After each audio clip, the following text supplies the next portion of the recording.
আমাৰ নাৰিকলটি ভাঙি আমাৰ এই কাৰ্যসূচী উদ্বোধন কৰিবৰ কাৰণে আপোনাৰ নাৰিকল ভঙা পৰিছে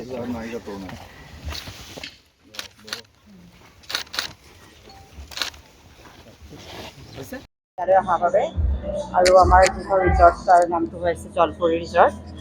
জলপুৰি ৰিজৰ্ট মানে বহুত দুখ কষ্টৰে আমি এইটো তাৰমানে আজি উপনীত হৈছোঁ বুলি ভাবিছোঁ আৰু বৰ্তমান আজি আমাৰ ইনগ্ৰেশ্যনটো আছে আৰু ইনগ্ৰেশ্যনটো কৰিছোঁহে, কিন্তু তাৰ পাছত আৰু আপোনালোকৰ আশীৰ্বাদত যদি আগবাঢ়ি যাব পাৰোঁ আমি নিশ্চয় আগবাঢ়ি যাম বুলি ভাবিছোঁ। সেইটোৱে আৰু বহুত কষ্টৰ বলত আজি সাৰ্থকতাৰ দিনটো সাৰ্থক হৈছোঁ বুলি আজি তাৰ অনুভৱ হৈছে।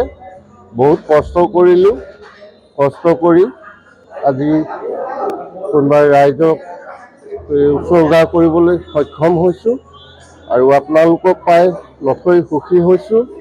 আৰু মই ইয়াত হোমষ্টে কৰিব পাৰিব আৰু ৰেষ্টুৰেণ্ট হ'ব, ৰেষ্টুৰেণ্টত খাব পাৰিব, কটেজ হ'ব আৰু লোকেল ফিচাৰী মাছ ইয়াত ধৰি খাব পাৰিব আৰু এংলিং কৰিব।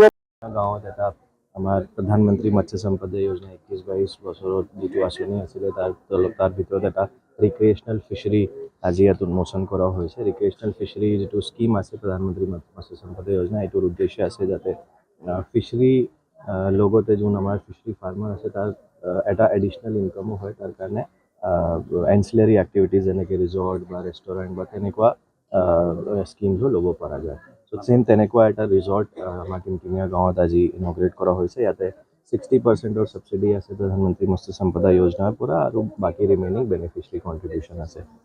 বহুত ধুনীয়া পৰিৱেশ মাজেৰে এইটো এটা প্ৰাইম এক্সাম্পল হৈছে আমাৰ ইক' টুৰিজম আৰু টি টুৰিজমৰ ইয়াত সৰু এটা চাহ বাগানো আছে আমাৰ বেনিফিচিয়াৰী।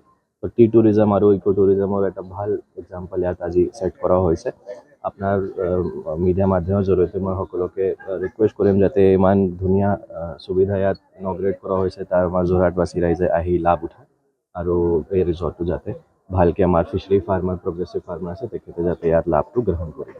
আমি মাননীয় মোদী ডাঙৰীয়াক অশেষ ধন্যবাদ যে তেখেতে এই ফিচাৰীবিলাক ডেভেলপ কৰা, অকল ফিচাৰী নহয় ইক' ফিচাৰী এই ডেভেলপ কৰাৰ কাৰণে তেওঁলোকে এটা যথেষ্ট এটা ডাঙৰ পুঁজি দিছিল, প্ৰায় 1 কোটি টকাৰ ওচৰা-ওচৰি।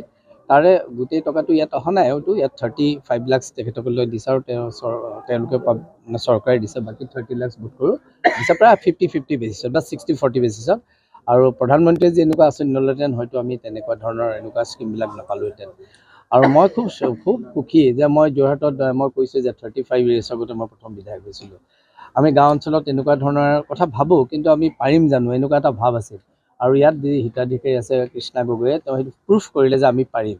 আৰু এতিয়া মই লোককো কৰিম, তেওঁলোকে যি পাৰে আমি কেলৈ নোৱাৰিম।